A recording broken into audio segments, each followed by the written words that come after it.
you have 1:30? Okay. Good afternoon. It is the 16th of September in 2025.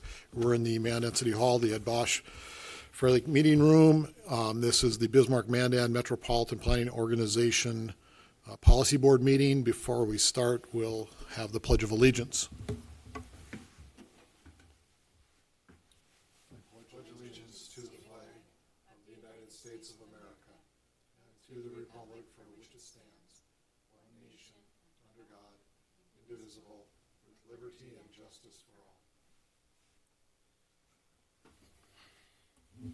All right, thank you everyone for being here. We'll call meeting to order if we can call roll. Mayor Berglund, Commissioner Zachmeyer, Mayor Freilich, Here. Commissioner Schwab, and Chair Schmitz. Here. Next item is public comment. The public comment is restricted to the prior agenda or anything on this agenda that is not a public hearing item. Is there anyone who wishes to speak? A second call for public comment. A third and final call for public comment. Public comment period is now closed. We'll move on to item 4, review and approve the minutes from August 19th. I make a motion to approve. I'll second. Is there any discussion? Hearing none, we'll call roll. Mayor Berglund, Yes. Mayor Freilich, Yes. Chair Schmitz. Yes. Next item 5 is the draft 2026 to 2029 tip. Stephen. Thank you, Chair. I will share screen. Give me just one moment.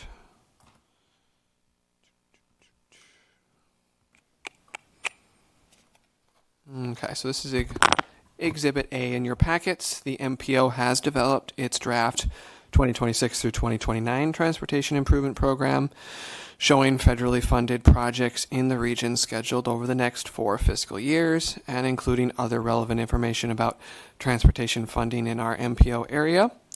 The MPO makes a practice of updating this document every year. There were no major textual updates to this year's document, but the draft contains the usual updates to references, years, projects, and maps. All sections have been updated to reflect current projects and funding amounts for the MPO area and Bismarck Transit. North Dakota Department of Transportation has not yet provided updated numbers for their portion of operations and maintenance or for the project phase cost estimates, so this information will be added to the tip when it is available. We advertised the draft tip for the required 15-day public comment period, and during that period we received 4 public comments, as well as comments from Fed Highway and FTA. So I will summarize these briefly for you.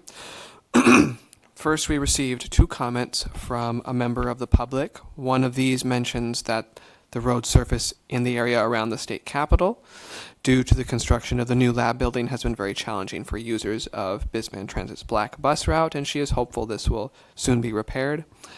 Her other comment suggests there should be reduced taxi fares available during early and late hours when transit service is not available. Say that again, I'm sorry. Her other comment suggests that there should be reduced taxi fares available for the public when transit services are not available. We received a comment from the State Historical Society reminding us of their review process for roadway projects under North Dakota law, and also a comment from Department of Water Resources along the same line reminding us of their permitting process. Finally, like I said, Fed Highway and FTA both provided comments on the draft document. I am working on addressing these. Some will require minor textual changes, others simply required clarification or slight update to a number or table. There will be a minor change to our tip amendment process, and I will scroll to that very briefly for you. This is on page 14 of the packet. This will be removing the amendment for the requirement for amendments to be performed when project changes negatively impact air quality or environmental justice areas, since it is not clear how this threshold could be tracked. So we will be removing that. None of We also received some comments from TAC yesterday at the meeting. Again, mostly very minor corrections related to this. There will be a new project added to 2027 program year, an 8th Avenue reconstruction project in Mandan. That was overlooked in the initial draft. But yeah, otherwise, all the comments we received were light and typological in nature. They will be incorporated into the final document, which will be brought back to the boards in October for possible adoption. And they will not require an additional public comment period. So I will give you a brief overview of the program of projects for the TIP. So this is all the projects that are scheduled to receive funding over the next 4 years as we have it right now.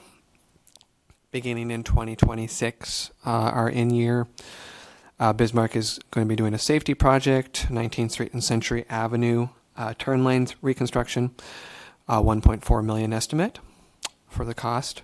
They will be doing another safety project for rectangular rapid flashing beacons at Centennial Road and Jericho Road, a $234,000 estimated cost. We have a Bismarck Urban Roads project, South Washington Street. This was a reconstruction project that has already been constructed. It was done in 24, but the funding for this is a 2026 funding. And Bismarck will be doing a project of local importance. So this is not a federally funded project, but Bismarck did provide us information about this project. It's an extension of Tyler Parkway from Century Avenue to Ash Cooley Drive at a $16 million estimated cost coming from Bismarck local funding. Mandan will be doing a transportation alternatives, Mandan High School Trail on 8th Avenue from 24th Street to 27th Street Northwest. Again, a new pedestrian trail. This is a $484,000 cost estimate. Mandan is doing an urban grants project downtown. They're phase 1 on 1st Street, 5th Avenue, and 4th Avenue. This has reconstruction with various pedestrian and beautification elements. It is a $4.4 million estimated cost.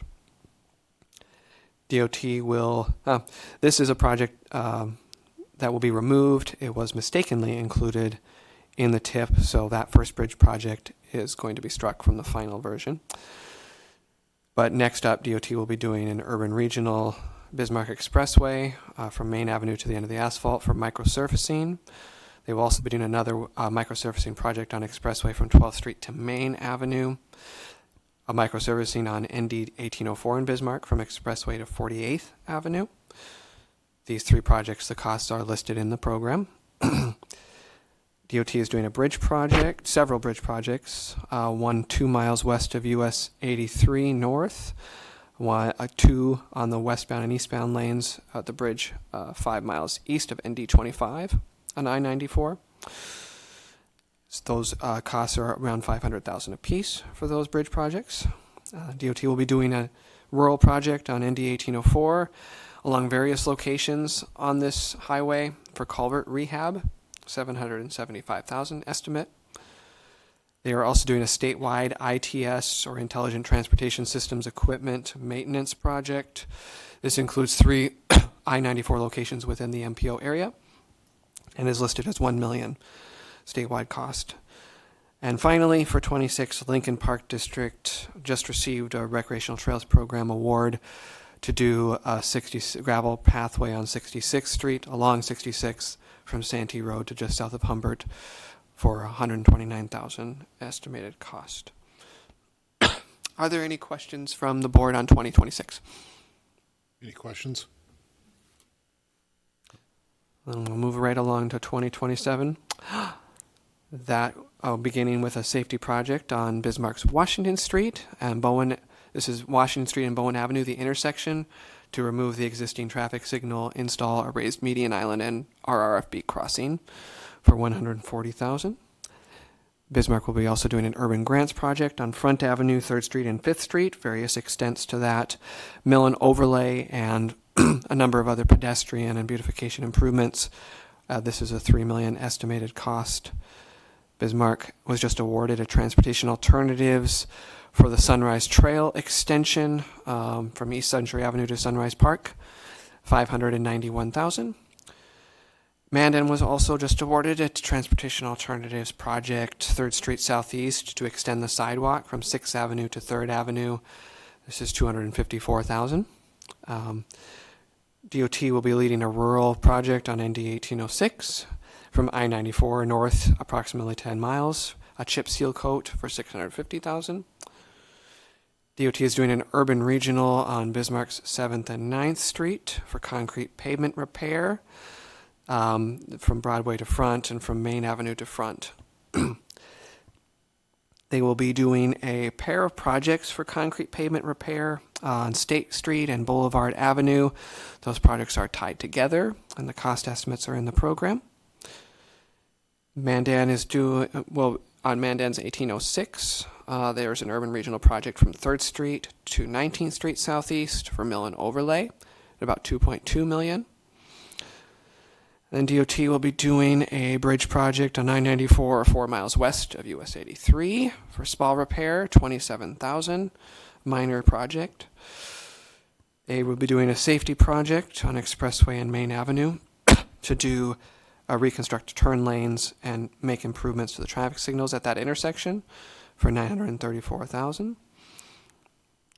They will be doing an urban regional project on Bismarck's 7th and 9th again, on 7th from Expressway to Front, Broadway to Boulevard, 9th Street from Boulevard to Broadway, microsurfacing and pavement markings for $814,000, and then another microsurfacing project on 9th Street for $163,000.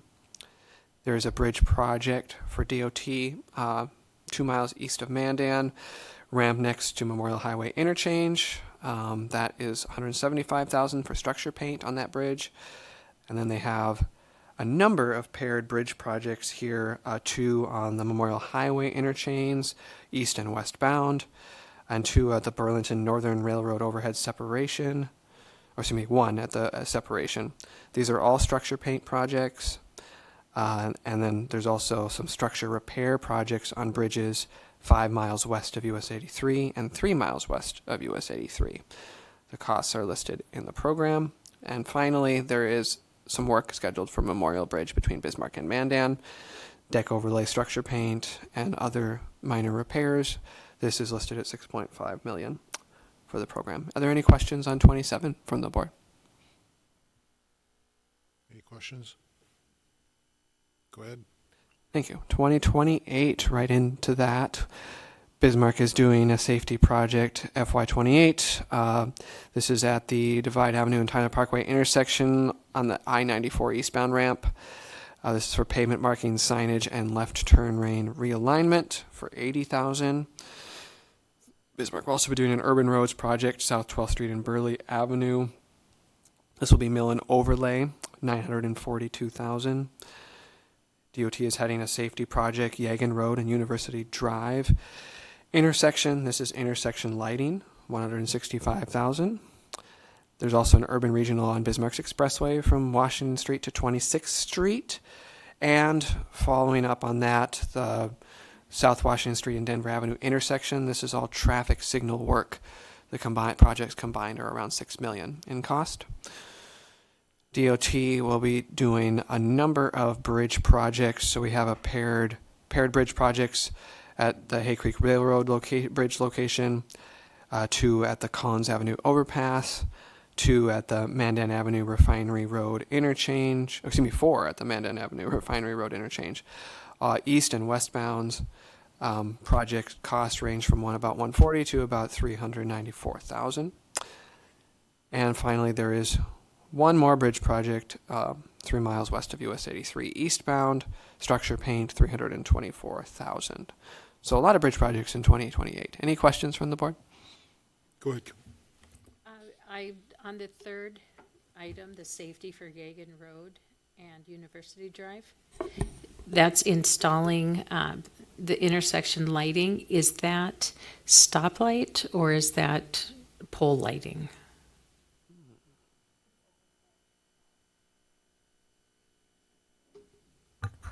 Thank you, Mayor Berglund. Yes, that is street lighting, not traffic signals.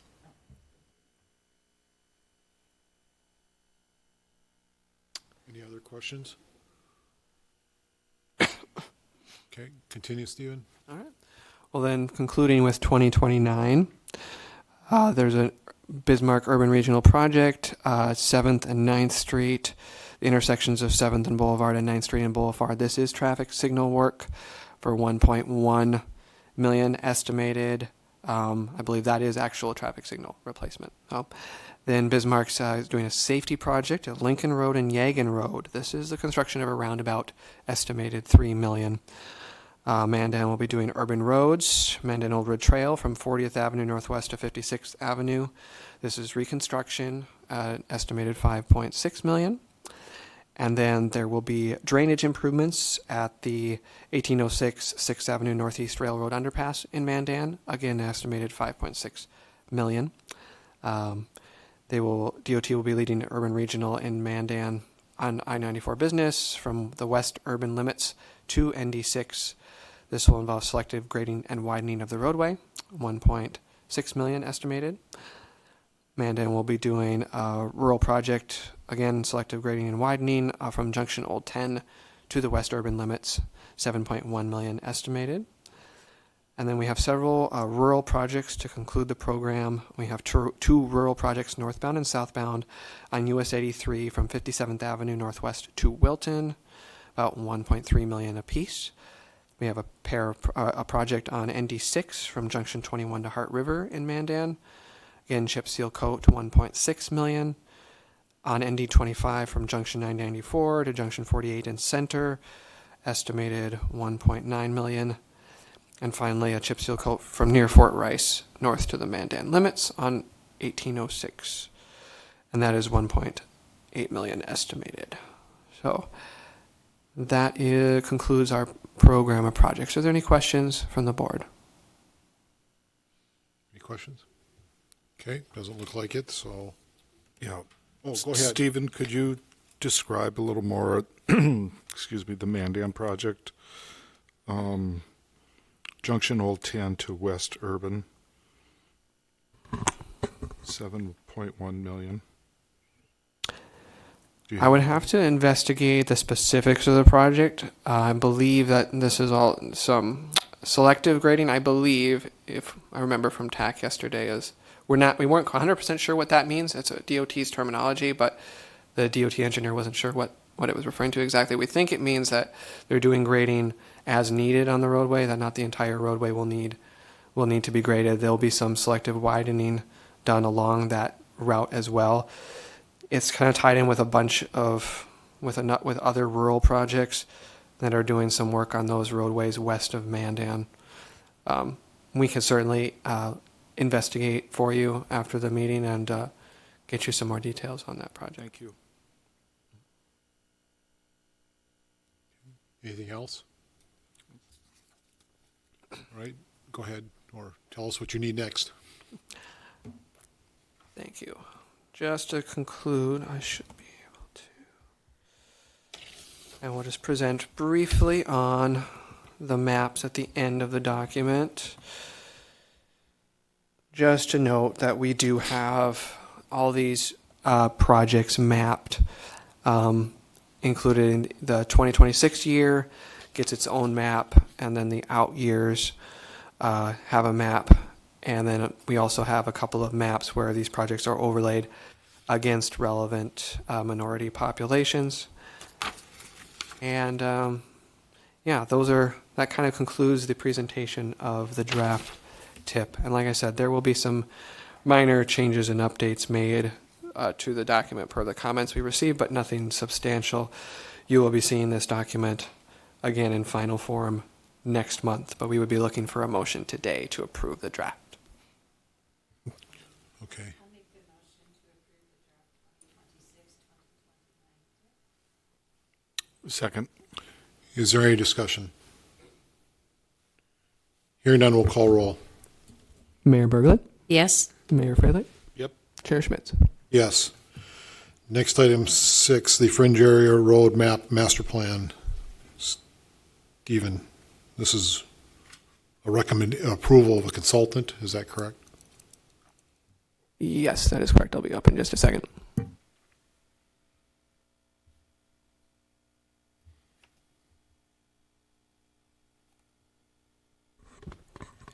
also shared screen with the board. And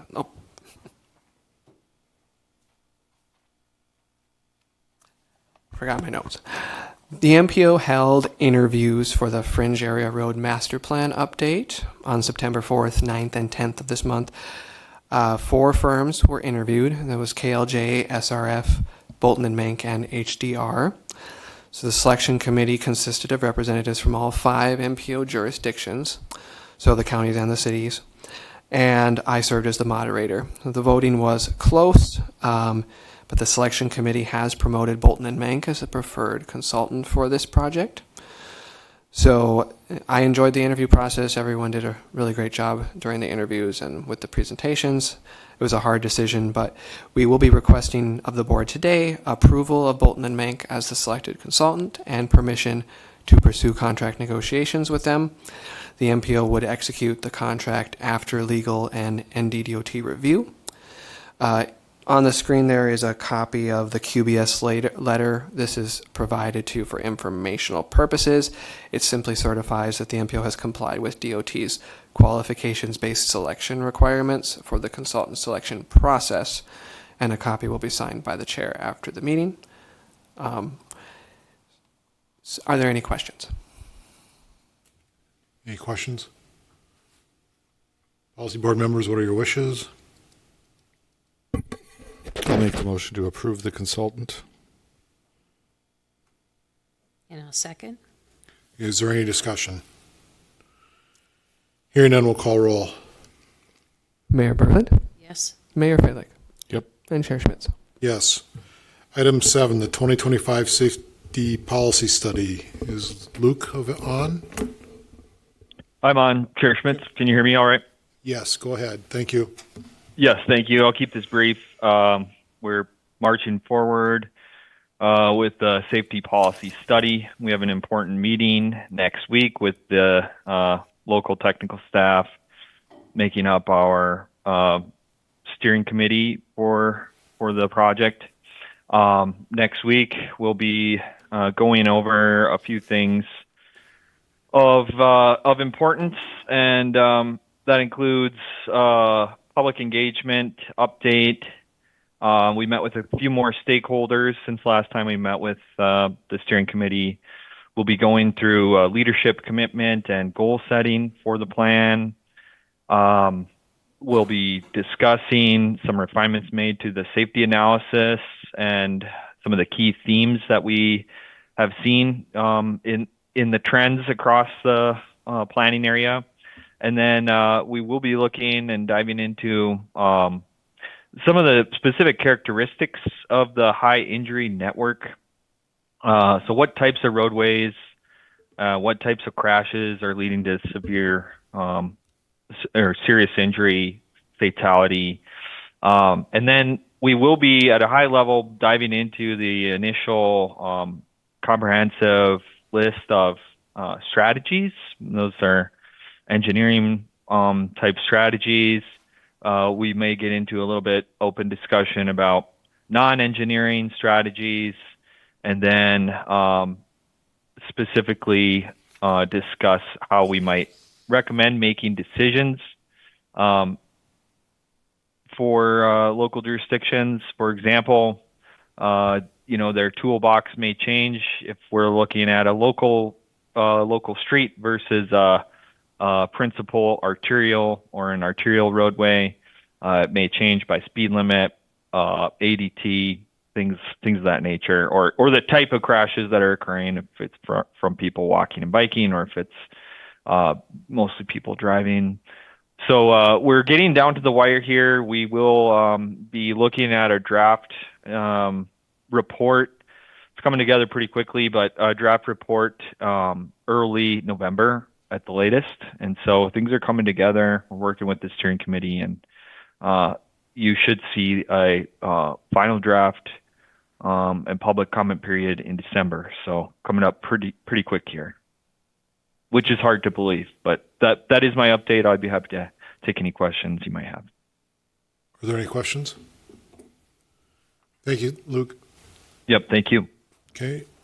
Moving to item 8, the 2025 ITS Regional architectural update is Sharad. Thank you, Chair Schmitz. Can you please confirm you can hear me? We can, thank you. Okay, and I'm going to share my screen here. Just give me a second over here. Um, so I think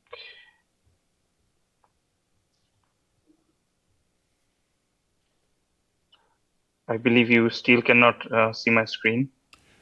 No, we see a wonderful photo of you. Sorry about that. Trying to figure. I'm sorry. I'm out of my regular workspace. I'm at a conference and meeting with a new device. So, anyways, I'll probably skip that presentation part. However, I'll definitely just try to talk on when I'm on the video. And I just want to give a very brief update on the ITS architecture.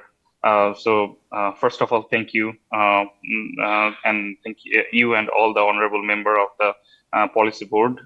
It was a great opportunity to summarize this progress. For the ITS architecture, we have already updated all the service packages. So all ITS elements also have been verified. Service packages were updated, and our user services were also aligned with the latest standards, which was the Reddit 9.3.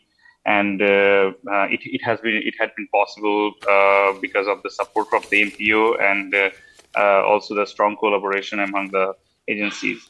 I had a very nice table for you, which I cannot display at this time, but I have showed it to the TAC yesterday, and over there we had the list of stakeholders, and also with your meeting packet you have the service package items, and from here on what I'm expecting to complete is only the functional requirement part.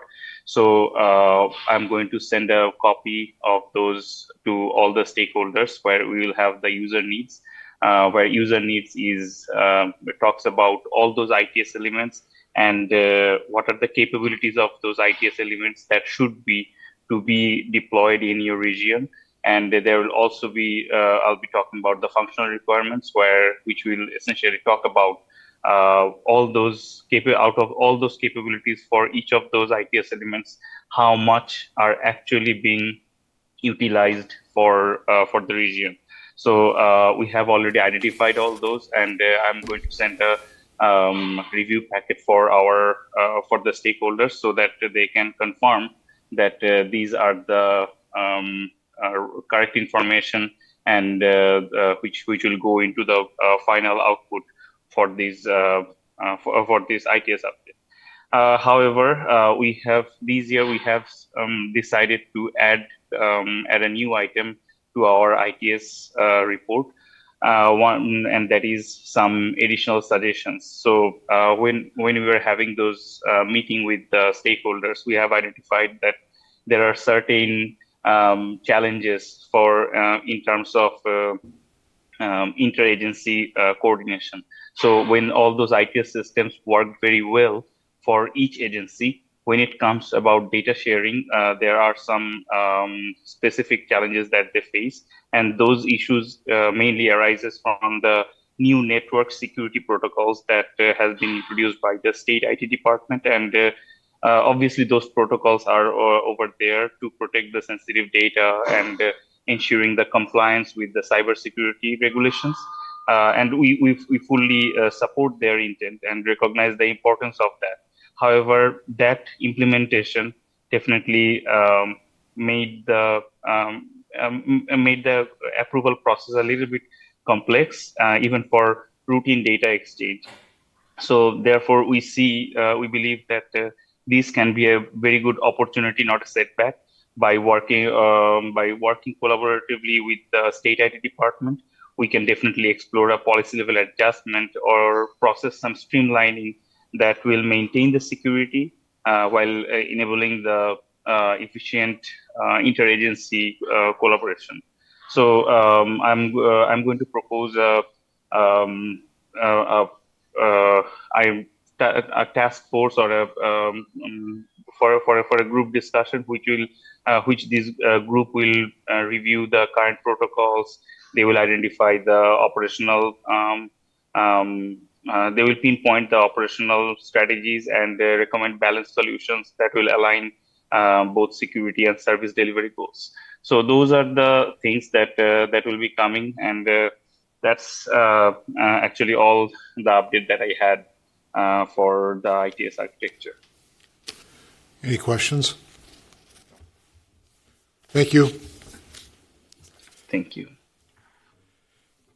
Next, item 9, 2025 monitoring report update. Stephen.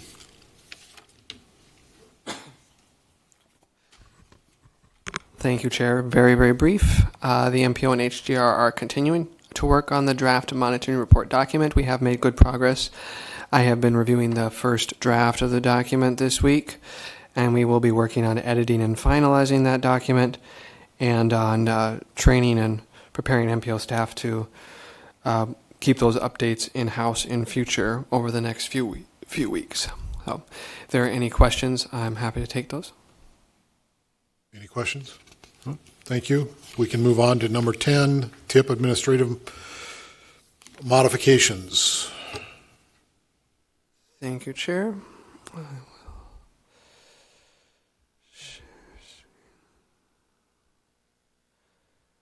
All right, so Exhibit E at the end of your packets. This month, the MPO processed 6 administrative modifications to our current 25 through 28 TIP.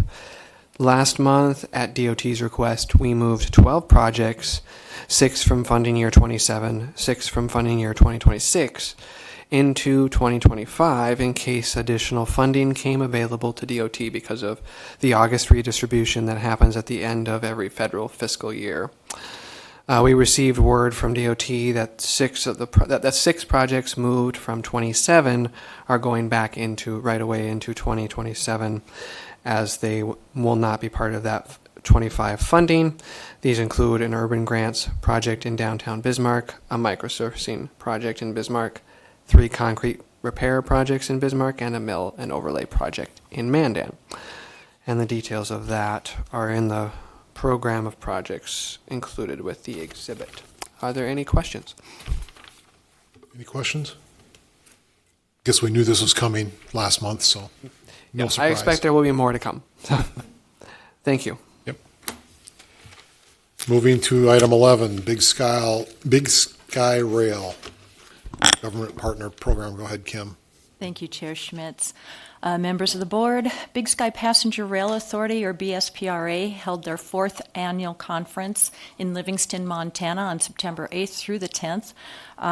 This was a 3-day conference emphasizing challenges and success stories in achieving passenger rail services in areas that were previously not served.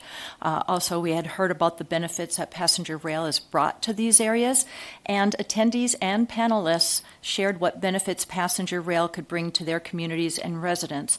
These things included providing dependable, affordable, and accessible transportation options to access health care, reducing negative effects of isolation for residents, especially for elderly and non-driving residents of rural communities, and economic development and growth opportunities brought in by passenger rail service, and positive impacts to tourism opportunities, among other things.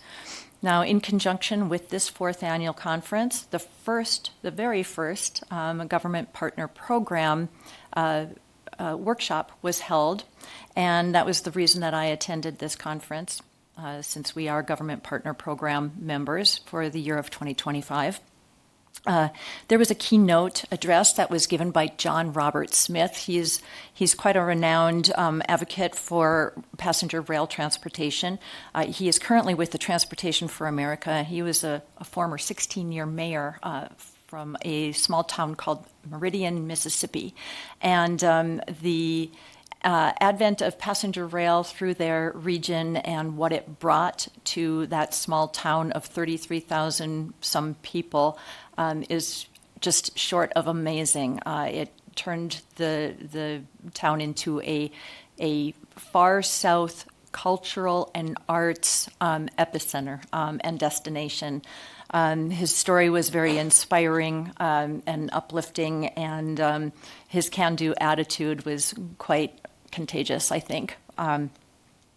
But, some of the things that I pulled from that was that their historical train depot, which was constructed in 1906, became the Union Station Multi-Transportation Center.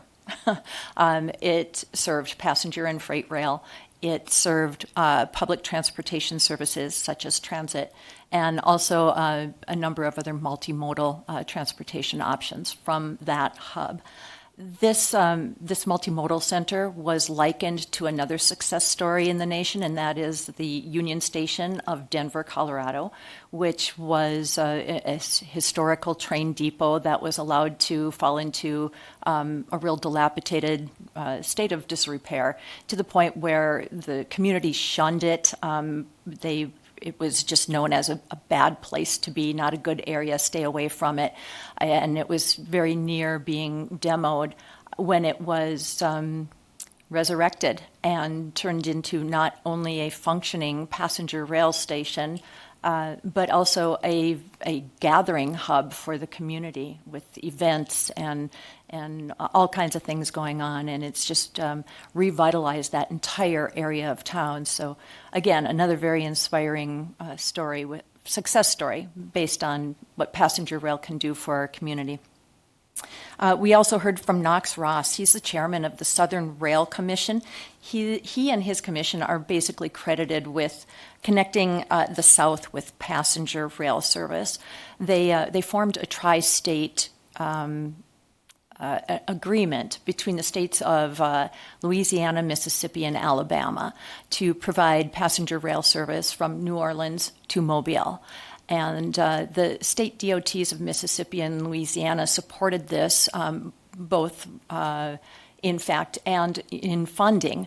However, the state of Alabama DOT was reluctant to provide any funding sources for it. And so the commission went to the city of Mobile and they said, "You are the destination city for this passenger rail line. We would very humbly ask if you would put up the local match for this." And they said, "Who wants to come to Mobile? Nobody wants to come here." They were finally convinced to put the money up. They matched it. The rail line, they started this effort in 1982. It ran its first train on August 18th of 25. So what is that, 43 years in the making? Finally came to realization. I know, we're hoping for something way quicker than that. I saw that look, Mayor. So I think the moral of the story is not only are people going to Mobile, they're paying higher priced fares to travel from Louisiana to Mobile than Mobile to New Orleans. So that's kind of an eye-opener. In the first 4 weeks of service, all of the projections and expectations for ridership have been shattered. They've served over 10,000 riders on this service so far and counting. So again, very inspirational. The continuing emphasis throughout this entire conference, through the presentation and the roundtable discussions, was, first of all, we need our congressional and senatorial support. We need to contact our congressmen and our senators and tell them how vitally important passenger rail is to our community, to our region, to our citizens, to our visitors, and to us. We also need to form multi-state cooperative agreements or to form regional alliances and coordination. And I think we've already taken the first step in that by becoming government partner program members, and it helps us to coordinate our planning efforts in the return of passenger rail to our area. And then finally, we heard this over and over again. Planning for station location is very important, yes, but first we must get the train here. The stations won't matter if we don't get a train. So get the train, get the train, get the train, plan the stations, and also don't give up. So why does this impact us? Well, we received an update from BSPRA regarding their Corridor ID project. And as you remember, that's the restoration of the North Coast Hiawatha. They're calling that the Big Sky North Coast Corridor now. They are now entering phase 2 or stage 2 of the Corridor ID program project. So what this is going to entail is the service plan development, and it's going to be very comprehensive, very arduous effort on their part, and it will determine service times, it will determine station locations. And we as an MPO and our jurisdictions with their support have approved a work program that includes a study and the money budgeted for a study to help identify appropriate and feasible passenger rail service station locations within our region. So the information that we heard from BSPRA and where they're at with their Corridor ID program project aligns almost perfectly with our study timeline, because we're going to be starting our study in mid-26 and concluding that study and getting its recommendations in mid-27. That will align with BSPRA starting to identify their station locations in mid to late 2027. So it was very encouraging to hear that we are doing the right things and we're doing them at the right times. Do you have any questions for me? I could talk all day about this, but... Any questions? I don't think so. All right. Well, thank you very much for your time. I appreciate it. Yep, thank you. Do we have any other business today? Seeing none, we stand adjourned.